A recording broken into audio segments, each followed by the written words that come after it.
Hello everyone. सो हमारे watch list की जितनी भी मेन कंपनीज थी ऑलमोस्ट सबका रिजल्ट कॉन कॉल वगैरह हमने कवर कर लिया है।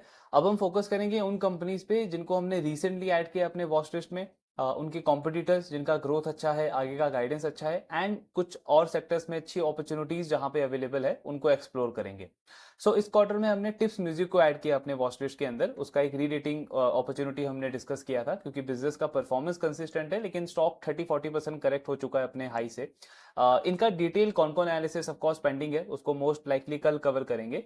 आज इनका लिस्टेड स्पेस में जो सबसे बड़ा कॉम्पिटिटर है सारेगामा इंडिया, इनका बिजनेस मॉडल, Q4 का रिजल्ट और कौन कॉल में मैनेजमेंट ने क्या कमेंट्री दिया, कैसा गाइडेंस दिया FY26 के लिए, ये सारी चीजें कवर करेंगे। तो सारेगामा इंडिया का बिजनेस मॉडल अगर हम समझे तो 1900 के आसपास वैसे तो ये कंपनी स्टार्ट हुई थी, बट 1986 या 87 में आरपीएसजी ग्रुप ने इस कंपनी में मेजोरिटी स्टेक जो है वो एक्वायर कर लिया। आरपीएसजी ग्रुप के ऑनर संजीव गोयनका जी हैं, जिनका आईपीएल में आपने वो लखनऊ सुपर जायंट का जो टीम है, जो केएल राहुल वाला जो वो पूरा केस हुआ था, सो वो एक तरीके से इस कंपनी के ओनर हैं सारेगामा इंडिया के। अब सारेगामा का बिजनेस मॉडल अगर आप देखोगे तो वैसे तो म्यूजिक लेबलिंग का ही इनका बिजनेस है जैसा टिप्स म्यूजिक का है, लेकिन इनका जो फोकस है वो काफी ब्रॉड है। मतलब ये कंपनी नेक्स्ट कुछ ईयर्स के अंदर उन सारी चीजों में एक तरीके से नंबर वन पोजीशन गेन करना चाहती है जहां पे टी सीरीज का आज के टाइम पे काफी स्ट्रांग पोजीशन है। सो सारेगामा इंडिया का अगर आप सॉन्ग्स का लाइब्रेरी कलेक्शन देखोगे तो 1,70,000 से भी ज्यादा सॉन्ग्स का कलेक्शन है इस कंपनी के पास में। एंड इसको अगर हम टिप्स म्यूजिक के साथ में कंपेयर करें तो उनके पास 32,000 के आसपास का सॉन्ग्स का कलेक्शन है। तो साइज में सारेगामा इंडिया जो है वो ऑलमोस्ट 5 to 6 टाइम बड़ा है टिप्स म्यूजिक के कंपैरिजन में। बट एक सबसे इंटरेस्टिंग पॉइंट है कि इस कंपनी के पास में जो ये सॉन्ग्स का कलेक्शन है उसमें से मोस्टली जो है वो 1950 से लेकर के 1980s के पीरियड का है। ये जो 30-35 ईयर्स का जो पीरियड था, जहां पे लता मंगेशकर जी, मोहम्मद रफी, मुकेश जो थे, किशोर किशोर कुमार जो थे, इन सारे सिंगर्स का कलेक्शन, सॉन्ग्स का कलेक्शन मेजरली सारेगामा इंडिया के पास में है। अब हमने टिप्स म्यूजिक के बिजनेस एनालिसिस में एक बहुत इंटरेस्टिंग पार्ट कवर किया था म्यूजिक इंडस्ट्री का, कि लेट 90s और अर्ली 2000 में इस पूरे इंडस्ट्री में, पूरे सेक्टर में काफी सारे चैलेंजेस आए थे। एक तो आपका पायरेसी बहुत बड़ा चैलेंज आया था। फिर आपका MP3 जब आया उसने तो एक तरीके से डिसरप्ट कर दिया था। पहले आप इतना बड़ा बड़ा रील में रिकॉर्ड करके रखते थे, देन एक MP3 आई मीन लॉन्च हुआ और उसके बाद में पूरे इंडस्ट्री में बहुत ज्यादा एक तरीके से डिसरप्शन आ गया। और इस पूरे फेज में ये जो पूरा 10-15 ईयर्स का पीरियड था, बिकॉज ये चैलेंजिंग पीरियड इन कंपनीज के लिए 2006-2007 तक चला था, जब वो CRBT जो है, CRBT का फुल फॉर्म आई थिंक वो कॉलर रिंग बैकटोन करके, जहां पे आप किसी को कॉल करते थे तो आपको हेलो टून सुनाई देता था, एंड वो बहुत पॉपुलर हुआ 2006-2007 के फेज में। ऑलमोस्ट हर एक हाउस होल्ड में उसको उसको यूज किया जाता था, मतलब यूजर्स ने काफी ज्यादा उसको पसंद किया था। टेलीकॉम कंपनीज को आई थिंक मंथली बेसिस पे 30 या 40 रुपीज हम पे करते थे और वो हेलो टून ऐड करते थे। अब क्योंकि वो सॉन्ग्स का जो राइट है वो इन कंपनीज के पास में होता था, तो उसका कमीशन वगैरह इनको मिलता था। तो वहां से एक तरीके से रिवाइवल स्टार्ट हुआ इस इंडस्ट्री का। लेकिन उससे पहले का जो आपका 10-15 ईयर्स का जो पीरियड था वो काफी चैलेंजिंग था। उस 10-15 ईयर्स के पीरियड में क्या हुआ कि काफी सारी म्यूजिक लेबलिंग कंपनीज ने एक तरीके से शटर डाउन कर दिया था। मतलब वो न्यू कंटेंट एक्वायर ही नहीं करते थे, नए सॉन्ग्स एक्वायर ही नहीं करते थे। सेम सारेगामा ने भी किया। तो सारेगामा का जो आप सॉन्ग्स का कलेक्शन देखते हो 1,70,000 का, ये इसमें से मोस्टली जो सॉन्ग्स हैं वो 1950 से 1980s के बीच में है। और 1990 से लेकर के 2010 तक वो जो 15-20 ईयर्स का जो पीरियड था, सिर्फ दो ऐसी कंपनीज थी जिन्होंने बहुत एग्रेसिवली कंटेंट एक्विजिशन पे फोकस किया, नए सॉन्ग्स को जिन्होंने एक्वायर किया। सो अगर आप ये वाला चार्ट देखोगे तो इसमें T series and tips music आपको हर एक 5 ईयर के फेस में दिखेगा। सिर्फ इन्हीं दोनों प्लेयर्स ने कंसिस्टेंटली काफी एग्रेसिवली उस टाइम पे सॉन्ग्स वगैरह एक्वायर किए, न्यू कंटेंट एक्वायर किया। और सारेगामा तो आई मीन आपको 1995 के बाद में दिखेगा भी नहीं, कुछ वॉल्यूम भी नहीं था कंपनी का। कुछ जो थोड़े बहुत सॉन्ग्स ये आई मीन एक्वायर करते भी थे वो भी नॉन फिल्म ज्यादा होता था, मतलब जो इंडिपेंडेंट आर्टिस्ट के जो एल्बम वगैरह आते थे उनको कंपनी एक्वायर करती थी, लेकिन उसका भी सक्सेस रेट इतना ज्यादा नहीं था। टी सीरीज और टिप्स म्यूजिक इन्होंने बहुत एग्रेसिवली एक्वायर किया ये पूरे 15-20 ईयर्स के पीरियड में, एंड इसीलिए टी सीरीज आगे चल के मार्केट लीडर बन गया। उस टाइम पे सारे कामा था, लेकिन आज के टाइम पे आप देखोगे तो टी सीरीज सबसे बड़ा प्लेयर है इस पूरी इंडस्ट्री का। और टिप्स म्यूजिक को भी इसका बहुत बड़ा एडवांटेज मिलता है। सो एडवांटेज क्या मिलता है? तो आई मीन आज के टाइम पे अगर आप म्यूजिक इंडस्ट्री या पूरा एंटरटेनमेंट इंडस्ट्री का ग्रोथ देखोगे तो ये ग्रोथ कहाँ से आ रहा है? सारा ग्रोथ आपका डिजिटल स्ट्रीमिंग से आ रहा है। ये जितने भी डिजिटल एप्स आए हैं आपके, यूट्यूब से लेकर के स्पॉटिफाई हो गया, जियो सावन हुआ, गाना हुआ, हंगामा हुआ, इन सब एप्स के थ्रू एक तरीके से इस पूरी इंडस्ट्री का ग्रोथ आ रहा है। अब इन एप्स के जो यूजर बेस है, जो यूजर का प्रोफाइल है, उनका उनका प्रोफाइल कैसा है? मतलब ये सारे जो यूजर बेस हैं ये आपके 90s के बॉर्न है। तो ये सारा जो पॉपुलेशन है ये ज्यादा रिलेट कर पाता है उस पीरियड में जो सॉन्ग्स रिलीज हुए थे उसके साथ में। बट अनफॉर्चुनेटली या फॉर्चुनेटली जो भी, सारेगामा के पास में उस पूरे 15-20 इयर्स के जितने भी सॉन्ग्स थे, जितने भी पॉपुलर सॉन्ग्स रिलीज हुए, उसका कलेक्शन ही नहीं है। वो सारा कलेक्शन किसके पास में है? टी सीरीज और आपका टिप्स म्यूजिक के पास में। तो सारेगामा के पास में जो 50 से लेकर के 80 70s तक के जो सॉन्ग्स का मेजर जो कलेक्शन है, उसका उसका मेन ऑडियंस कौन है? उसका मेन ऑडियंस है हमारे पेरेंट्स हो गए, हमारे ग्रैंड पेरेंट्स हो गए। लेकिन वो डिजिटली इतने ज्यादा सॉन्ग्स वगैरह सुनते नहीं है। जो सॉन्ग्स ज्यादा स्ट्रीमिंग होता है वो आपका जो लोग 20s में है, 30s में है, या थोड़ा बहुत जो 40s में है, वो ज्यादा इस आई मीन डिजिटल एप्स के थ्रू सॉन्ग्स वगैरह प्ले करते हैं। और उनका मेन प्रेफरेंस रहता है आपका 90s के सॉन्ग्स का, अर्ली 2000 के सॉन्ग्स का। आप टिप्स म्यूजिक का अगर आप रिजल्ट देखोगे तो कई सारे क्वार्टर में उनका 90 की मूवी का कोई जो पॉपुलर सॉन्ग है, वहां से उनका मेन रेवेन्यू आ जाता है आज के टाइम पे। बिकॉज किसी ने एक रील क्रिएट कर दिया उस सॉन्ग को यूज करके, एंड देन वो रील वायरल हो गया, तो लोग जाके अलग अलग प्लेटफॉर्म पे जाके दोबारा से उस सॉन्ग को सुनते हैं, तो फिर से उनका रेवेन्यू बनता है, कमीशन बनता है, फी इनकम बनता है। ये चीज सारेगामा के साथ में नहीं है, बिकॉज उनका लाइब्रेरी तो बहुत बड़ा है, 1,70,000 से ज्यादा सॉन्ग्स है उस कंपनी के पास में। बट बड़ा जो पार्ट है वो 50 से 80s के बीच का है। तो ये यहाँ पे एक थोड़ा सा डिसएडवांटेज है सारेगामा के पास में। इसीलिए आप सारेगामा को देखोगे तो लास्ट 2-3 ईयर से ये कंपनी बहुत एग्रेसिवली इन्वेस्ट कर रही है न्यू कंटेंट क्रिएशन और न्यू कंटेंट एक्विजिशन के ऊपर। क्योंकि ये बिजनेस मॉडल ही ऐसा है, आज आप जो कंटेंट क्रिएट कर रहे हो, आज आप जो कंटेंट एक्वायर कर रहे हो, अगर वो सक्सेस होता है तो वो आपको नेक्स्ट 30-40-50 ईयर्स तक आपको एक अच्छा रेवेन्यू दे सकता है, एक अच्छी प्रॉफिटेबिलिटी दे सकता है। बिकॉज वन टाइम इन्वेस्टमेंट लगता है आपको कंटेंट को क्रिएट करने में। सो अगर वो सक्सेसफुल रहता है तो आपका एक बहुत लंबे टाइम तक का प्रॉफिटेबिलिटी वो जनरेट करके दे सकता है। तो ये कंपनी लास्ट 2-3 ईयर से यही कर रही है। इसीलिए आप देखोगे इनका पैट में इतना अच्छा ग्रोथ नहीं आ रहा है पिछले कुछ टाइम से। तो ये इनका मेन बिजनेस मॉडल है। बाकी रेवेन्यू स्ट्रीम इनका एक तो म्यूजिक लेवल है, इसके अलावा ये कंपनी वीडियो वर्टिकल के अंदर भी है, फिल्म वगैरह भी प्रोड्यूस करती है, वेब सीरीज भी ये प्रोड्यूस करते हैं। कुछ टाइम पहले इन्होंने पॉकेट एस करके एक कंपनी को एक्वायर किया था, जो शॉर्ट फॉर्मेट सीरीज होते हैं आपका एमएक्स प्लेयर पे, अमेजॉन मिनी पे, वो वहां पे वो कंपनी प्रोड्यूस करती है। फिर आपका एक इनका आर्टिस्ट मैनेजमेंट का भी एक वर्टिकल है।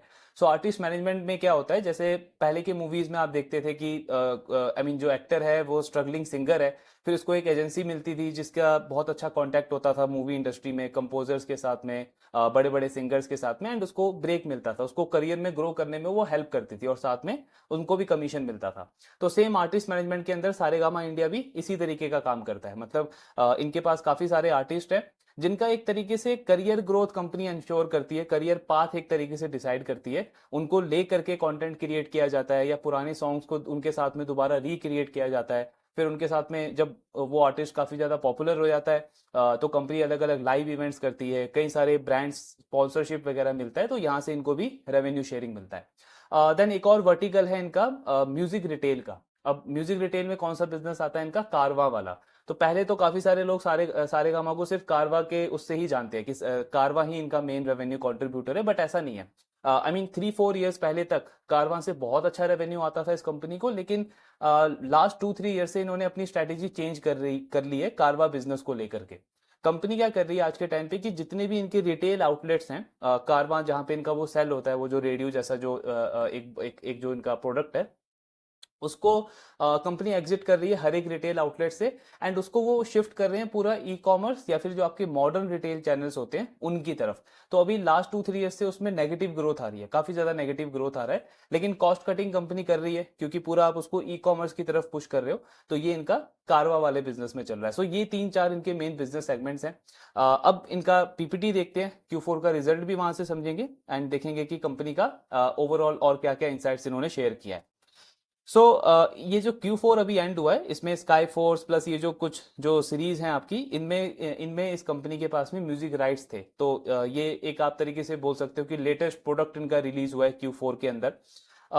देन ग्लोबल म्यूजिक इंडस्ट्री अगर आप देखोगे तो 4.8% से ग्रो हुआ है कैलेंडर ईयर 2024 में। बट हमको जो चीज ऑब्जर्व करना है कि ये शिफ्ट कहाँ पे हो रहा है। तो पहले हम देखते थे 10-15 ईयर्स तक तो कि ग्लोबली जो म्यूजिक इंडस्ट्री थी वो फिजिकल मोड में ज्यादा उसका रेवेन्यू आता था, बिजनेस आता था, लेकिन आज वो पूरी तरीके से शिफ्ट हो गया आपका डिजिटल की तरफ। डिजिटल प्लस जो आपके ऑनलाइन स्ट्रीमिंग वगैरह होती है वहां से आपका मेन रेवेन्यू आता है आज के टाइम पे। इसमें पेड सब्सक्रिप्शन बहुत हाई पेस पे ग्रो कर रहा है ग्लोबली। अगर आप देखोगे तो 750 मिलियन से ज्यादा पेड सब्सक्राइबर्स हैं जो म्यूजिक वगैरह ऑनलाइन पे करके सुनते हैं। इंडिया में अभी इसका बहुत बड़ा अंडर पेनेट्रेशन है, तो इसीलिए बोला जा रहा है कि इंडिया में म्यूजिक इंडस्ट्री का ग्रोथ पोटेंशियल काफी अच्छा है, क्योंकि अभी तक यहाँ पे फ्री में आई मीन एक तरीके से आपको पे नहीं करना पड़ता म्यूजिक को सुनने के लिए। कुछ ऐप्स जरूर हैं जिन्होंने एक तरीके से मैंडेटरी कर दिया है कि आप पे करोगे, मेंबरशिप लोगे तभी आप स्ट्रीम कर सकते हो म्यूजिक वगैरह, लेकिन अभी भी बहुत बहुत बड़ा पार्ट है जो आपके लिए फ्रीली अवेलेबल है। तो इसलिए ग्रोथ पोटेंशियल इंडिया में काफी ज्यादा है। ये मेन 4 वर्टिकल्स हैं सारेगामा के। और देखोगे आपकी पूरा मीडिया और एंटरटेनमेंट सेक्टर जो है वो कंपनी का कहना है कि 7% से ग्रो करने का एक्सपेक्टेशन है। हमने टिप्स म्यूजिक का डिस्कस किया था तो उनकी मैनेजमेंट का कहना था कि इंडस्ट्री 15 से 20% पे ग्रो कर सकती है। क्यों? बिकॉज वो कंपनी सिर्फ म्यूजिक के अंदर है, उनका मेन फोर्टे वही है, वो म्यूजिक के अंदर ही प्ले कर रहे हैं। सारेगामा म्यूजिक के साथ में वीडियो, लाइव इवेंट्स और आर्टिस्ट इन्फ्लुएंसर मैनेजमेंट, ये चारों सेगमेंट के अंदर है। तो इसलिए आप देखोगे कि वीडियो वाले सेगमेंट का क्योंकि बेस बहुत बड़ा है, 1,87,000 मिलियन की इंडस्ट्री है, सो इसका ग्रोथ 4.4% के आसपास है। सबसे ज्यादा जो ग्रोथ है वो आपका लाइव इवेंट्स और आर्टिस्ट मैनेजमेंट वाले सेगमेंट से आएगा। क्यों ये पूरी इंडस्ट्री इतने हाई पेस पे ग्रो कर सकती है? बिकॉज आप डिजिटल एडवर्टाइजिंग को देखो, ये हमने टिप्स म्यूजिक के एनालिसिस में भी डिस्कस किया था कि इंक्रीमेंटली अगर आप देखोगे तो आज के टाइम पे जितने भी ब्रांड्स हैं, जो भी बड़ी बड़ी कंपनीज हैं, वो अपने प्रोडक्ट और सर्विसेज को मार्केट करने के लिए ट्रेडिशनल मार्केटिंग नहीं करती है, डिजिटल एडवर्टाइजिंग पे उनका फोकस है। तो जितना डिजिटल एडवर्टाइजिंग बढ़ेगा उतना यूट्यूब पे और एडवर्टाइजर्स आएंगे, ये सारे प्लेटफॉर्म्स के ऊपर भी और एडवर्टाइजर्स आएंगे, और ये इन्फ्लुएंसर्स हो गए, ये सारी कंपनीज हो गई, इनका और ज्यादा रेवेन्यू इंक्रीज होगा। देन कंपनी का अगर हम रेवेन्यू मिक्स देखें तो इन्होंने क्या किया है कि म्यूजिक वाले सेगमेंट में लाइसेंसिंग, मतलब म्यूजिक लाइसेंसिंग बिजनेस वही हो गया कि स्पॉटिफाई पे किसी ने इनका सॉन्ग सुना तो इनको उसका रेवेन्यू मिलता है, तो वो हो गया म्यूजिक लाइसेंसिंग वाला बिजनेस प्लस आर्टिस्ट मैनेजमेंट, इसको इन्होंने कंबाइन कर दिया, ये दोनों एक ही सेगमेंट है। तो 52% FY25 में जो इनको रेवेन्यू आया है वो इस वाले सेगमेंट से आया है। इसका ग्रोथ पहले के ईयर्स में तो काफी अच्छा रहा है, लेकिन इस साल में आप देखोगे तो खास कुछ ग्रोथ देखने को मिला नहीं है। इसका रीजन अभी हम आगे डिस्कस करेंगे। देन 24% इस कंपनी को रेवेन्यू आया इवेंट वाले सेगमेंट से। अब इवेंट आप देखोगे तो लास्ट 2 ईयर्स से कुछ खास ग्रोथ नहीं था, लेकिन इस साल मल्टीफोल्ड ग्रोथ आया इस कंपनी को इवेंट वाले सेगमेंट से। क्यों? बिकॉज आपको याद होगा Q3 में, ये जो अक्टूबर नवंबर का जो पीरियड था, वहां पे दिलजीत दोसांझ जो सिंगर है काफी पॉपुलर, उनका एक बहुत बड़ा कॉन्सर्ट हुआ था, काफी सक्सेसफुल हुआ था वो, लेकिन उसके जो ऑर्गेनाइजर थे वो सारेगामा इंडिया थे, तो उससे इनको एक बहुत बड़ा रेवेन्यू बूस्ट मिला था 3rd क्वार्टर के अंदर। इसलिए आप देख रहे हो कि एकदम से इनका FY25 में मल्टीफोल्ड ग्रोथ आ गया सिर्फ इवेंट वाले सेगमेंट से। 24% रेवेन्यू इस सेगमेंट से आया है। देन जो वीडियो वर्टिकल है, जहां पे कंपनी फिल्म प्रोड्यूस करती है, आपके वेब सीरीज प्रोड्यूस करती है, शॉर्ट फॉर्मेट जो सीरीज होते हैं उनको प्रोड्यूस करती है, सो 16% रेवेन्यू जो है इनका वो वीडियो वर्टिकल से आया। एंड बाकी का 7% ये म्यूजिक रिटेल, म्यूजिक रिटेल वही है कारवा वाला, म्यूजिक रिटेल से 7% के आसपास रेवेन्यू आया। तो ये कंपनी का रेवेन्यू मिक्स है। ये सारे स्ट्रीमिंग पार्टनर्स हैं कंपनी के, देन ब्रॉडकास्टिंग पार्टनर्स हैं, और ये सारे ब्रांड्स, मतलब जैसे HUL अगर कोई अपने प्रोडक्ट का ऐड दे रहा है और वो सारेगामा का कोई सॉन्ग यूज कर रहा है तो उनको पे करना पड़ता है, तो ये सारे ब्रांड्स हैं जिनके साथ में इनका कोलैबोरेशन है। देन Q4 में और क्या अपडेट है, तो सिकंदर मूवी जो रिलीज हुई थी आपकी, साउथ की जो मूवी रिलीज हुई है, आश्रम 4 जो सीजन आया है आपका, प्लस टाटा का जो टाटा कर्व का जो एड आया आपका IPL के टाइम पे, इन सब में सारेगामा का म्यूजिक यूज किया गया है। तो ऑफकोर्स जो म्यूजिक यूज करेगा वो सारेगामा को पे करेगा उसका, तो यहां से इनको रेवेन्यू आया Q4 के अंदर। जैसे कंपनी बता रही है कि IPL का जो ओपनिंग सेरेमनी था उसमें भी हमारे सॉन्ग्स वगैरह यूज किए गए हैं, तो वहां से भी हमको रेवेन्यू आया है। फिर यूट्यूब का अगर आप व्यूज देखोगे इस कंपनी का, तो क्वार्टर ऑन क्वार्टर ऑफकोर्स आपको दिखेगा कि नीचे गया है, लेकिन YOY काफी अच्छी ग्रोथ देखने को मिली है। इस बिजनेस में, इन तरीके के बिजनेस में एक चीज समझना इंपॉर्टेंट है कि आप क्वार्टर ऑन क्वार्टर ऐसे कंपेयर नहीं कर सकते कि अगर नंबर नीचे जा रहा है तो बिजनेस के लिए कुछ नेगेटिव है। बिकॉज क्या होता है कि कई बार एक पर्टिकुलर क्वार्टर में आपका कोई बहुत ऐसा सॉन्ग रिलीज होता है जो वायरल हो जाता है, तो आपके सडनली व्यूज बढ़ जाते हैं, लेकिन ऐसा जरूरी नहीं है कि हर एक क्वार्टर में वो रिपीट हो। तो क्वार्टर ऑन क्वार्टर आपको अच्छा पिक्चर नहीं देगा। 12 मंथ के बेसिस पे जब आप इसको देखोगे तो आपको ज्यादा अच्छा पिक्चर समझ में आएगा कि बिजनेस का ट्रेंड कहाँ पे जा रहा है। सब्सक्राइबर बेस अगर हम देखें तो क्वार्टर ऑन क्वार्टर भी इंक्रीज हुआ है एंड वाई भी इंक्रीज हुआ है। देन ये जो हमने बात किया कि सारेगामा लास्ट 2-3 ईयर से बहुत एग्रेसिवली इन्वेस्ट कर रहा है अपने न्यू कंटेंट के ऊपर, तो आप देखोगे कि FY21 तक सिर्फ 19 करोड़ का कंपनी का इन्वेस्टमेंट था न्यू कंटेंट के ऊपर, लेकिन लास्ट 2-3 ईयर्स में इसमें भी मल्टीफोल्ड ग्रोथ देखने को मिली है। इस पूरे साल में तो 316 करोड़ कंपनी ने इन्वेस्ट किया है। प्लस इनका कहना है कि नेक्स्ट 2 ईयर्स में हम 1000 करोड़ इन्वेस्ट करेंगे न्यू कंटेंट के ऊपर, या तो आप न्यू कंटेंट क्रिएट करोगे या नया कंटेंट आप एक्वायर करोगे। तो यहाँ पे काफी एग्रेसिव फोकस है इनका। देन स्त्री 2 जो आपकी लास्ट ईयर जो रिलीज हुई थी, जो काफी काफी बड़ी सक्सेस रही, उसका कलेक्शन वगैरह भी इन्होंने दिया है, लेकिन इनके पास तो उसका म्यूजिक राइट्स था। तो स्त्री 2 का आपका म्यूजिक राइट भी आप देखोगे तो सारे प्लेटफॉर्म्स के ऊपर नंबर 1 चार्ट बस्टर रहा वो। सेम जो और भी इनके मूवीज थे, एक तरीके के प्रोडक्ट्स हो गए, हर एक प्रोडक्ट का काफी अच्छा रिस्पॉन्स रहा कंपनी का कैलेंडर ईयर या फाइनेंशियल ईयर 2025 के अराउंड। ये कंपनी क्या कर रही है कि मूवीज के साथ में जो आपके रीजनल कंटेंट है, रीजनल लैंग्वेजेस में जो आपके सॉन्ग्स वगैरह आते हैं, उन पे भी काफी एग्रेसिव फोकस है सारेगामा का। तो जैसे इस क्वार्टर में इस क्वार्टर में आप देखोगे तो कंपनी ने गुजराती से लेकर के पंजाबी, राजस्थानी, हरियाणवी, छत्तीसगढ़ी, बहुत अलग अलग लैंग्वेजेस के सॉन्ग्स को कंपनी ने एक्वायर किया है पूरे फाइनेंशियल ईयर के अंदर। ये इनका आर्टिस्ट मैनेजमेंट वाला बिजनेस है। तो इसमें काफी सारे आर्टिस्ट को कंपनी, वही सेम जो हमने डिस्कस किया कि इनके साथ में कंपनी कंटेंट क्रिएट करती है, फिर वो कंटेंट जब आगे चल के पॉपुलर होता है तो कंपनी इन्हीं आर्टिस्ट के साथ में लाइव इवेंट्स वगैरह करती है, कई सारे शोज करती है, ब्रांड वहां से आता है, स्पॉन्सरशिप वहां से आता है, तो एक तरीके से रेवेन्यू शेयरिंग हो जाता है इस वाले बिजनेस से। देन ये इनका वो रिटेल वाला बिजनेस है कारवा का। तो इसमें आप देखोगे तो Q3 से कंसिस्टेंटली इसका जो सेल्स का नंबर है वो घटता जा रहा है, लेकिन ये डेलिबरेटली कर रहे हैं, इसमें बिजनेस में कोई प्रॉब्लम नहीं है, जस्ट इसका ये मॉडल ही चेंज कर रहे हैं। पहले ये रिटेल वाला मॉडल था, लेकिन कंपनी का कहना है कि उसमें मे बी इनको उस टाइम पे मैं ट्रैक करता नहीं था इस बिजनेस को, लेकिन जो समझ में आ रहा है कि कंपनी का मे बी वहां पे मार्जिन वगैरह इतने अच्छे नहीं थे या इतने बड़े लेवल पे कंपनी स्केल अप नहीं कर पा रही थी, तो अब इसको ये ई कॉमर्स की तरफ लेके जा रहे हैं। पूरा इनका फोकस है कि इसको ई कॉमर्स पे सेल करेंगे और सिर्फ मॉडर्न रिटेल जो है वहां तक इसको हम कंटिन्यू रखेंगे। देन वीडियो वर्टिकल में भी काफी सारे कंटेंट्स इन्होंने रिलीज किए हैं, कुछ और जो है वो पेंडिंग्स हैं, आने वाले मंथ्स के अंदर कंपनी उनको रिलीज करेगी। ये इनके शॉर्ट फॉर्मेट्स में काफी सारे कंटेंट्स इन्होंने रिलीज करे हैं। अभी अपकमिंग इनका हिमेश रेशमिया के साथ में 31 मई को एक इवेंट इनका प्लान है, वो तो हो चुका होगा। 19 जुलाई को एक और इवेंट इनका प्लान है। देन कॉमेडियन जो है आपके विराज घेलानी, इनके साथ में इवेंट वगैरह प्लान है कंपनी का। नंबर्स अगर हम देखें इनका Q4 में, तो ये सारे डिफरेंट डिफरेंट वर्टिकल्स हैं। अब आप म्यूजिक वाला बिजनेस देखोगे तो क्वार्टर ऑन क्वार्टर सिर्फ 9% का ग्रोथ है, वाई तो बिल्कुल फ्लैट है रेवेन्यू म्यूजिक वाले बिजनेस से। जो म्यूजिक रिटेल है उसमें तो हमको पता है कि कंपनी खुद एक तरीके से सेल्स का नंबर नीचे लेके जा रही है, बिकॉज फोकस इनका शिफ्ट हो गया है। वीडियो वाला जो वर्टिकल है उसमें वाई अगर आप देखोगे तो -22% का ग्रोथ है, लेकिन क्वार्टर ऑन क्वार्टर ग्रोथ अच्छा है। इवेंट वाला बिजनेस वाई 433% से ग्रो करा है, लेकिन क्वार्टर ऑन क्वार्टर आपको 98% का डिक्लाइन दिखेगा। अब इसमें कुछ ऐसा सीरियस प्रॉब्लम नहीं है, वही सेम चीज कॉमन सेंस हमको लगाना है यहाँ पे। Q3 में क्योंकि इनका वो बहुत बड़ा इवेंट हुआ दिलजीत के साथ में, काफी सक्सेसफुल वो इवेंट गया, तो इसलिए Q3 में इनको बहुत बड़ा रेवेन्यू आया था, ऑलमोस्ट 300 करोड़ का। लेकिन वो सेम चीज हर एक क्वार्टर में रिपीट नहीं हो सकता, तो इसलिए क्वार्टर ऑन क्वार्टर नहीं देखना है यहाँ पे। वाई अगर आप देखोगे तो उसमें भी ग्रोथ वगैरह अच्छा है। पूरा रेवेन्यू में अगर हम देखें तो Q4 में वाई लेवल पे -8% का ग्रोथ है। फुल ईयर परफॉर्मेंस आप देखोगे तो रेवेन्यू में लगभग 46% का ग्रोथ है।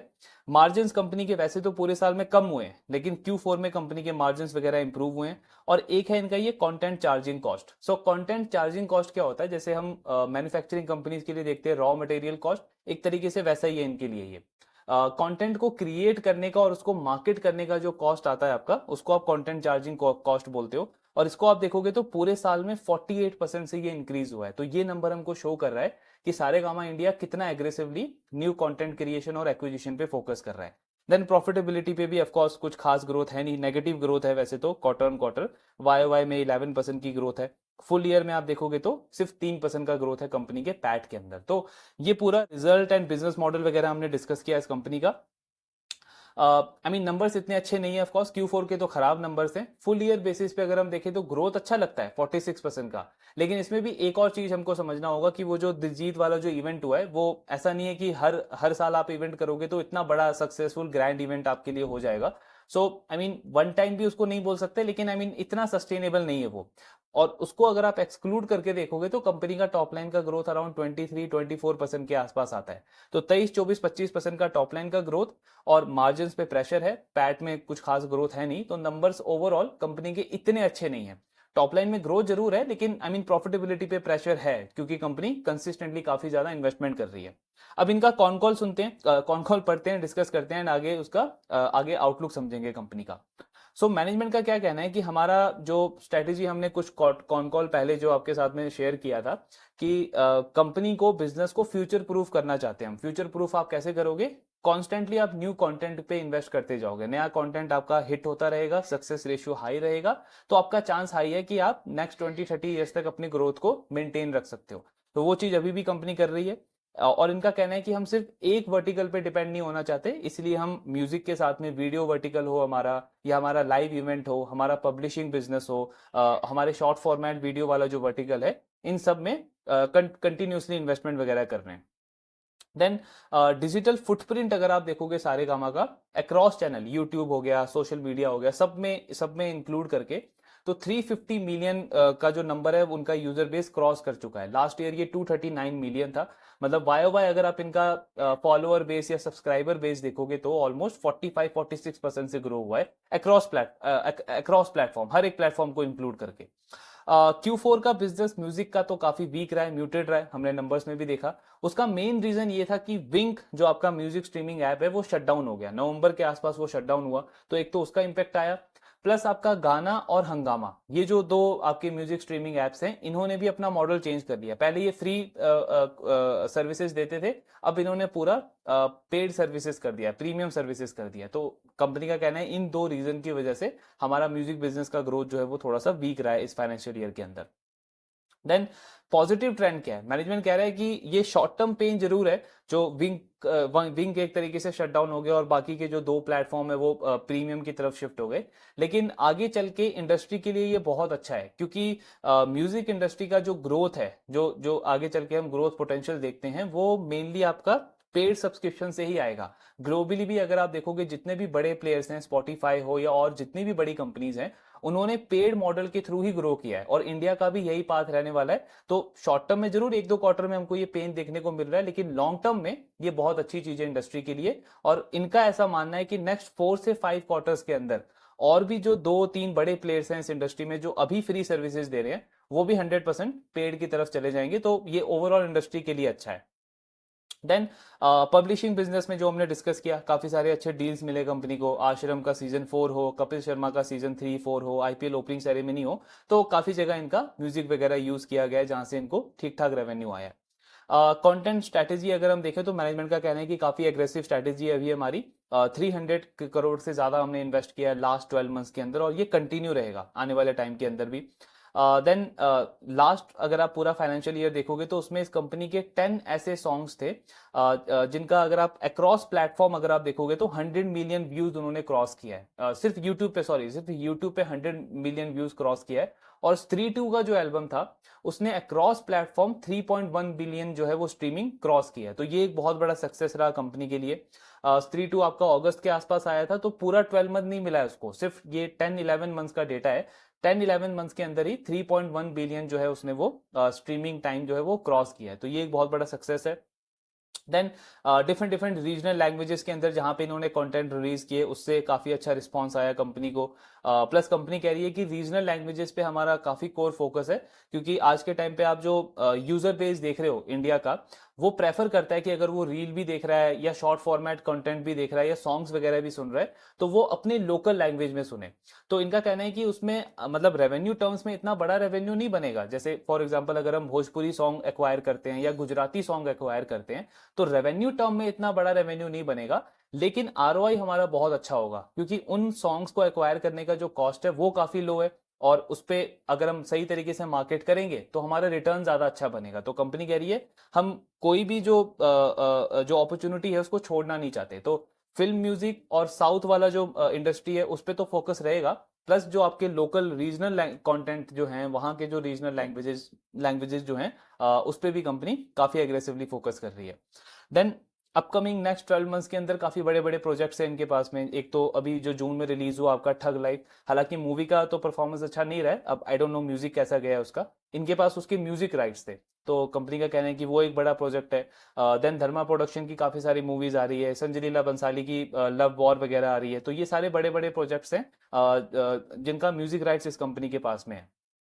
देन कंपनी का कहना है कि हमारा लास्ट फाइनेंशियल ईयर के स्टार्टिंग में हमने गाइडेंस दिया था कि नेक्स्ट 2 इयर्स तक, नेक्स्ट 7-8 क्वार्टर्स तक हमारा जो प्रॉफिटेबिलिटी है उस पर प्रेशर रहेगा, पीबीटी पे प्रेशर रहेगा।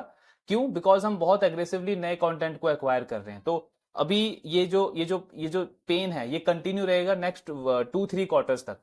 एंड इनका कहना है Q3 ऑफ FY26 वहां से हमारा पीबीटी का जो ग्रोथ है वो पिकअप करना स्टार्ट करेगा, एंड रेवेन्यू ग्रोथ को वो क्रॉस कर सकता है, यानी एक तरीके से ऑपरेटिंग लिवरेज मिल सकता है। क्योंकि जो कंटेंट इन्होंने लास्ट 12 मंथ्स 16 मंथ्स के अंदर जो एक्वायर किए हैं उनसे रेवेन्यू तो आ रहा है, लेकिन वो प्रॉफिटेबल अभी तक नहीं हुए हैं, क्योंकि अभी तक वो हार्डली अपने कॉस्ट को सेट ऑफ कर पा रहे हैं। नेक्स्ट 6-9 मंथ्स के अंदर कंपनी एक्सपेक्ट कर रहा है कि उनसे अच्छी प्रॉफिटेबिलिटी जनरेट होने स्टार्ट हो जाएगी, एंड ओवरऑल कंपनी को ऑपरेटिंग लिवरेज मिलने लगेगा पीबीटी लेवल के ऊपर।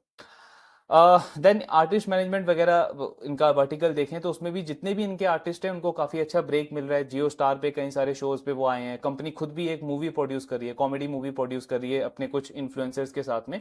प्लस कन्नड़ा, आई मीन ये एक और चीज क्या करते हैं कि जैसे रीजनल कंटेंट ही एक्वायर कर रहे हैं, वैसे रीजनल इन्फ्लुएंसर्स को भी ये ऑनबोर्ड करते हैं। जैसे कन्नड़ा के काफी सारे इन्फ्लुएंसर्स हैं जिनको इन्होंने ऑनबोर्ड किया है, कुछ अलग अलग स्टेट्स के इन्फ्लुएंसर्स हैं जिनको इन्होंने ऑनबोर्ड किया है। सो उनके साथ में ये कुछ, आई मीन अगर किसी का बैकग्राउंड कॉमेडी का है तो उसके साथ में उस तरीके के शोज वगैरह कंपनी प्लान करती है, जिससे उनका भी ग्रोथ हो एंड इनका भी एक तरीके से वहां पे रेवेन्यू वगैरह ग्रो करे। नाउ गाइडेंस पे अगर हम आए तो कंपनी का कहना है कि जो हमारा म्यूजिक वाला बिजनेस है वो नेक्स्ट कुछ ईयर्स के अंदर हमारा 22 से 23% पे ग्रो करेगा, एंड इसमें 25 से 30% पूरी म्यूजिक इंडस्ट्री इंडिया में जितनी भी म्यूजिक रिलीज होगा उसका 25 से 30% जो है वो हम एक्वायर करेंगे। अगर आप टिप्स म्यूजिक का एनालिसिस देखोगे तो उसमें हमने देखा था कि टिप्स म्यूजिक ने ये पूरा 90 से लेकर के जो 2000 तक का जो पीरियड था उसमें जितने भी सॉन्ग्स रिलीज होते थे इंडस्ट्री में उसका 55 से 60% वो एक्वायर करते थे। तो सेम वैसा ही आप बोल सकते हो, एग्रेसिव मोड अभी सारे गामा ने फॉलो किया हुआ है पिछले कुछ टाइम से।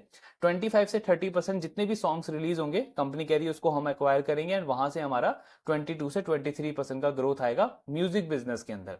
अब इसको फंड कहां से करेगी कंपनी इस ये सारे कंटेंट को? तो कंपनी कह रही है कि QIP के थ्रू और जो इंटरनल एक्रूवल है उसके थ्रू। कैश फ्लो वैसे भी काफी स्ट्रांग है इस कंपनी का, तो उसका कुछ खास इनको आई मीन कंसर्न होगा नहीं। देन जो इनका वीडियो वाला बिजनेस है उसमें कंपनी कह रही है कि 25% का ग्रोथ हम एक्सपेक्ट कर रहे हैं ओवर अ मीडियम टर्म, मतलब नेक्स्ट 3 to 5 ईयर्स के अंदर। तो अगर आप इनको कंबाइन कर दोगे तो ओवरऑल बिजनेस का ग्रोथ भी ऐसा ही हो जाता है, 23 से 25% का मीडियम टर्म के अंदर। नेक्स्ट 3 to 5 ईयर्स में कंपनी 23 से 25% का ग्रोथ एक्सपेक्ट कर रही है। देन बाकी जो इनके लाइव इवेंट्स वगैरह हैं उसमें कंपनी काफी सारे न्यू शोज भी लॉन्च कर रही है। कुछ साउथ स्पेसिफिक इन्होंने शोज लॉन्च किए हैं डिस्को डांसर वगैरह करके, प्लस म्यूजिक फेस्टिवल भी कंपनी कर रही है साउथ के अंदर। तो लाइव इवेंट वाला इनका कहना है कि इस बार जो दिलजीत का जो हमने वो सक्सेस देखा उस इवेंट के अंदर, उससे हमको इस चीज की क्लैरिटी मिल गई है कि इंडिया में इसका स्कोप बहुत बड़ा है। मतलब जैसे हम बात करते हैं कि डिस्क्रिशनरी स्पेंडिंग बढ़ रहा है हमारे इंडिया के अंदर, तो ये जो पॉपुलेशन है वो चाहती है कि अपने फैमिली फ्रेंड्स के साथ में ऐसे एंटरटेनमेंट वाले जगह पे जाए, वहां पे स्पेंड करे, क्योंकि एक नया एनवायरनमेंट है, इंडिया में इतना पॉपुलर नहीं है लाइव इवेंट वगैरह। तो कंपनी कह रही है कि इसका हमको विजन मिल चुका है अब, सो हम कॉन्स्टेंटली इस पे फोकस करेंगे, इस पे ट्राई करेंगे और इसको बड़े लेवल पे बिल्ड करेंगे। इस साल भी मतलब FY26 में भी कंपनी का कहना है कि अराउंड 300 से 400 करोड़ का रेवेन्यू हमारा आना चाहिए लाइव इवेंट्स वाले बिजनेस से। FY25 में भी लगभग 300 करोड़ का रेवेन्यू आया है, तो कंपनी इसमें अच्छा ग्रोथ एक्सपेक्ट कर रही है FY26 के अंदर भी। देन जो कारवा वाला बिजनेस है उसमें अभी किसी किसी क्वार्टर में वो ब्रेक इवन तक जाता है, बट FY26 में कंपनी पॉजिटिव है उसको लेकर के। इनका कहना है कि FY26 के एंड तक हम इसमें हमारा जो मार्जिन है इबिट्टा मार्जिन वो सिंगल डिजिट तक का इबिट्टा मार्जिन हमारा आ जाएगा। बाकी अगर आप इसमें देखोगे तो थोड़ा इन्होंने एम्प्लॉय बेस भी काफी कम किया है। पहले कंपनी के 100 एम्प्लॉयज होते थे, अभी इनके 25 एम्प्लॉयज है, तो एम्प्लॉय बेस कंपनी ने कम किया है, तो इसलिए मार्जिन में इंप्रूवमेंट देखने को मिलेगा। ओवरऑल कंपनी का जो बेट है वो इसी के ऊपर है कि अगर आप इंडिया का आई मीन पूरा वो जो कंज्यूमर बेस देखोगे तो 750 से लेकर के 800 मिलियन स्मार्टफोन यूजर्स हैं इंडिया में, और 1.8 से 2 बिलियन लोग ग्लोबली जो है वो इंडिया इस तरीके का कंटेंट कंज्यूम करते हैं, तो उसके ऊपर इंडिया ये कंपनी बेट कर रहा है। टिप्स म्यूजिक का भी सेम कहना है कि आज के टाइम पे अगर आप देखोगे तो कोई भी अगर 5 मिनट्स के लिए भी कोई फ्री होता है तो वो क्या प्रेफर करता है कि अपने मोबाइल में कोई ना कोई कंटेंट कंज्यूम करे, चाहे वेब सीरीज देखे, मूवी देखे, सॉन्ग देखे, और अगर यूट्यूब पे कुछ देख रहा है तो उस पर ऐड आएगा, उससे भी इन कंपनीज को रेवेन्यू आएगा, तो ये इनका ग्रो ड्राइवर है एक तरीके से। सो उसके ऊपर ये कंपनी भी बेट कर रही है ओवरऑल। देन एक दो चीजें अगर हम और इंपॉर्टेंट डिस्कस करें इसमें, सो विंक इनका नवंबर में क्लोज हुआ है, तो कंपनी कह रही है कि उसका भी एक मेजर रोल रहा है कि क्यों हमारा रेवेन्यू ग्रोथ कम हुआ है म्यूजिक रिटेल बिजनेस के अंदर। लेकिन FY26 में ये काफी पॉजिटिव है अपने म्यूजिक बिजनेस को लेकर के। इनका कहना है कि काफी सारे न्यू रिलीजेस पेंडिंग है, प्लस और भी फ्रेश कंटेंट हम एक्वायर करेंगे तो हमारा ग्रोथ जो है FY26 में अच्छा आएगा म्यूजिक बिजनेस के अंदर भी। देन इनका आई मीन रेवेन्यू शेयरिंग अगर आप देखोगे ये सारे स्ट्रीमिंग एप्स के साथ में 50% का रहता है। तो फॉर एग्जांपल स्पॉटिफाई पे सारे गामा के जितने भी सॉन्ग्स अवेलेबल हैं, वो जितने भी टाइम स्ट्रीम होगा उसका 50% उसके उसके नंबर के अकॉर्डिंग 50% जो रेवेन्यू है वो सारे गामा को मिलेगा, बाकी 50% स्पॉटिफाई अपने पास रखेगा, तो 50% रेवेन्यू शेयरिंग होता है। देन कंपनी कह रही है कि वो विंग वगैरह जो बंद हुए हैं, आपके गाना हंगामा वगैरह जो शिफ्ट हुआ है पेड मॉडल की तरफ, इनका कहना है वही कि मीडियम टू लॉन्ग टर्म में ये इंडस्ट्री के लिए बहुत अच्छा है। अभी इंडस्ट्री में दो बड़े प्लेयर्स हैं जो फ्री सर्विसेज ऑफर कर रहे हैं, एक तो आपका स्पॉटिफाई, दूसरा आपका जियो सावन। कंपनी कह रहा है कि नेक्स्ट 4 से 5 क्वार्टर्स में, ऐसा इनका गाइडेंस नहीं है, कोई प्रिडिक्शन नहीं है, लेकिन जस्ट ऐसा इनका बिलीव है कि नेक्स्ट 4 से 5 क्वार्टर्स में ये जो पूरी इंडस्ट्री है वो पेड मॉडल की तरफ चली जाएगी। क्योंकि स्पॉटिफाई ग्लोबली जो भी उसका बिजनेस है वो पेड मॉडल के थ्रू आया है, वो आई मीन फ्री सर्विसेज देता ही नहीं है ग्लोबली भी, तो इंडिया में भी धीरे धीरे वो अपने कंज्यूमर्स को पुश कर रहा है पेड मॉडल की तरफ। दूसरा जो जियो सावन है उसका भी अगर आप वो जियो हॉटस्टार देखोगे तो उन्होंने पहले आईपीएल फ्री वो एक तरीके से वहां पे स्ट्रीम करवाते थे, लेकिन इस बार उन्होंने आईपीएल को भी पेड कर दिया, प्लस और भी काफी सारे वेब सीरीज और मूवीज वगैरह जो उनके प्लेटफॉर्म पे अवेलेबल थे वो भी अब पेड हो चुके हैं। तो ये क्या शो कर रहा है कि वो भी डायरेक्शनली इसी चीज की तरफ फोकस कर रहा है कि हमको पेड की तरफ जाना है। तो कंपनी का मानना है कि नेक्स्ट 4 से 5 क्वार्टर्स में मैक्सिमम पूरी इंडस्ट्री जो है ये म्यूजिक स्ट्रीमिंग की, ये आपकी पेड वर्जन की पेड मॉडल की तरफ चली जाएगी। प्लस इस क्वार्टर में भी इनका कहना है कि हमारा पेड सब्सक्रिप्शन से जो ग्रोथ आया है वो बहुत high, I mean exact number नहीं बताया इन्होंने, लेकिन इनका कहना है कि हाई डबल डिजिट ग्रोथ आया हमको। हालांकि बेस अभी छोटा है, लेकिन ये नंबर कंसिस्टेंट रह सकता है जिस तरीके का अंडर पेनेट्रेशन है इस पूरे स्पेस के अंदर। देन इनका पे बैक पीरियड अगर आप देखोगे, पे बैक पीरियड का मतलब क्या हुआ कि आज अगर इन्होंने एक नया कंटेंट रिलीज किया तो उसका पूरा पे बैक में 5 इयर्स का टाइम लगता है। टिप्स म्यूजिक के केस में ये अराउंड 4 से 5 इयर्स का टाइम लगता है। उसका एक बड़ा रीजन ये हो सकता है कि टिप्स म्यूजिक के पास में 90s के और 2000 के जो पीरियड है उसके ज्यादा सॉन्ग्स अवेलेबल है, तो कई बार वो क्या करते हैं कि उस लाइब्रेरी से भी उस लाइब्रेरी से सॉन्ग को रिक्रिएट करते हैं। तो अगर आप उस सॉन्ग को रिक्रिएट कर रहे हो तो आपका कॉस्ट कम होता है, और कॉस्ट अगर कम हुआ तो पेबैक पीरियड वैसे भी आपका ओवरऑल कम हो जाता है। तो वही एडवांटेज है टिप्स म्यूजिक के साथ में। सारे गामा का जो पेबैक पीरियड है वो 5 ईयर है, एंड कंपनी कह रहा है कि ये इतना ही रहेगा। इन केस अगर कल को चल के फॉर एग्जाम्पल हमारा जो रेवेन्यू है, एक सॉन्ग से जो रेवेन्यू हम एक्सपेक्ट करते हैं, अगर वो कम होता है हमारे एक्सपेक्टेशन के अकॉर्डिंग, तो उसका कॉस्ट भी कम हो जाएगा। मतलब कंपनी कह रही है कि हम ऐसा ब्लाइंडली एक्विजिशन के लिए कुछ भी कॉस्ट नहीं पे कर रहे हैं, जितना हमारे मॉडल्स के अंदर जो हम डेटा वगैरह यूज करते हैं उसमें जितना फेयर प्राइस लगता है हमको एक कंटेंट का, उतना ही हम पे कर रहे हैं। देन एक और इंटरेस्टिंग इंसाइट इन्होंने शेयर किया है, जो काफी डिबेट चलता है कि थिएट्रिकल बिजनेस रहेगा नहीं रहेगा। जैसे इस क्वार्टर में एक पॉपुलर मूवी जो आ रही थी आपकी भूल चूक माफ करके, सो पहले वो थिएट्रिकल रिलीज होने वाली थी, देन उसके बाद वो ओटीटी पे शिफ्ट हुई, देन उसके बाद पीवीआर आइनॉक्स ने कुछ केस वगैरह किया, वापस से वो थिएटर में रिलीज हुई। तो इनका कहना है कि हमारा as a music licensing business, हमारे लिए इसमें कुछ डिसएडवांटेज नहीं होता है, बिकॉज अगर मूवी थिएटर से ओटीटी की तरफ शिफ्ट होती है तो हमारा जो प्रोड्यूसर को जो हमको कॉस्ट पे करना होता है म्यूजिक राइट्स एक्वायर करने का, वो भी उसके अकॉर्डिंग चेंज हो जाता है, तो हमको एज अ बिजनेस कोई डिसएडवांटेज नहीं होता है। ओवरऑल अगर आप थिएटर बिजनेस की बात करो तो इनका मानना है कि थिएटर बिजनेस मतलब कंटिन्यू रहेगा, उसका फ्यूचर ब्राइट है। बिकॉज इन्होंने एग्जांपल दिए कि लास्ट 1 ईयर में ही अगर आप देखोगे तो स्त्री 2 जैसी बिजनेस जैसा बिजनेस उन्होंने जनरेट किया, छावा ने जैसा बिजनेस जनरेट किया, पुष्पा 2 ने जैसा बिजनेस जनरेट किया। तो ओवरऑल ये आपको शो कर रहा है कि अगर कंटेंट अच्छा होगा तो लोग जो है वो अभी भी प्रेफर करते हैं कि फैमिली के साथ, फ्रेंड के साथ थिएटर वगैरह में आए, मूवी इंजॉय करें। एक और इन्होंने इंसाइट शेयर किया कि अगर आप नॉन मेट्रो सिटीज की बात करोगे तो वहां पे फैमिलीज के पास में वीकेंड में इंजॉय करने को ज्यादा ऑप्शंस नहीं है। आप मॉल वगैरह जाओगे शॉपिंग के लिए, एक दो बार जाओगे, लेकिन मूवी एक ऐसी जगह है जहां पे आप एक साथ एक कंटेंट को आप काफी अच्छे से एंजॉय कर सकते हो। तो ओवरऑल ये काफी ऑप्टिमिस्टिक है थिएटिकल बिजनेस को लेकर के। देन जो इन्होंने एक्विजिशन किया था पॉकेट एज का, पॉकेट एज के पास में वीडियो स्ट्रीमिंग प्लेटफॉर्म्स हैं, शॉर्ट फॉर्मेट सीरीज वो लॉन्च करते हैं। तो वो लास्ट ईयर तो उसका डी ग्रोथ हुआ था, 12% से रेवेन्यू डी ग्रो हुआ है, लेकिन इस फाइनेंशियल ईयर में उसका ग्रोथ अच्छा आया है, 18% का ग्रोथ आया है। प्लस कंपनी कह रही है कि इस फाइनेंशियल ईयर में FY26 में इसमें और अच्छा ग्रोथ कंपनी एक्सपेक्ट कर रही है, 20% के आसपास का। तो ये वाला बिजनेस भी कंपनी का ठीक ठाक पिकअप करना स्टार्ट कर देगा। बाकी ओवरऑल गाइडेंस इन्होंने मेंटेन रखा है 20 से 25% के, सॉरी 25% का गाइडेंस है वीडियो वर्टिकल का, 22 से 23% का गाइडेंस है आपका म्यूजिक वर्टिकल का। बाकी सारी चीजें वही जो हमने ऑलरेडी कवर कर ली है। तो ये पूरा कॉनकॉल वाला पार्ट था सारेगामा इंडिया का। बिजनेस मॉडल हमने देख लिया, Q4 का रिजल्ट देख लिया, एंड कॉनकॉल में गाइडेंस इन्होंने 23, 24, 25% के आसपास का दिया है फॉर FY26, और मीडियम टर्म में भी यही गाइडेंस है अभी इनका। अब अपॉर्चुनिटी वाइज आप देखने जाओगे तो कुछ खास इंटरेस्ट बनता नहीं है। क्यों नहीं बनता? बिकॉज पीई मल्टीपल इसका 53, 55 के आसपास है, और एक तो प्रॉफिटेबिलिटी अभी नहीं है। प्रॉफिटेबिलिटी चलो 2-3 क्वार्टर के बाद आ भी जाएगी, लेकिन ग्रोथ के पॉइंट ऑफ व्यू से भी अगर मैं इसको कंपेयर करूं टिप्स म्यूजिक के साथ में, तो टिप्स म्यूजिक काफी बेटर प्ले लगता है। वो कंसिस्टेंटली 30-32% के आसपास ग्रो कर रहा है, उसका गाइडेंस भी वैसा है। और एक जो मेन एडवांटेज की हमने बात करी टिप्स म्यूजिक के केस में, कि वो जो 90 से लेकर के 2010 के पास 10 तक का जो उनके पास लाइब्रेरी अवेलेबल है, वो उनको एक एज देता है सारेगामा के कंपैरिजन में। बाकी ऑफ कोर्स ट्रैकिंग कंटिन्यू रखेंगे, टिप्स म्यूजिक का कॉन कॉल एनालिसिस हम कल डिस्कस करेंगे। आपके जो डाउट्स हैं क्लियर करते रहिए। Thank you very much.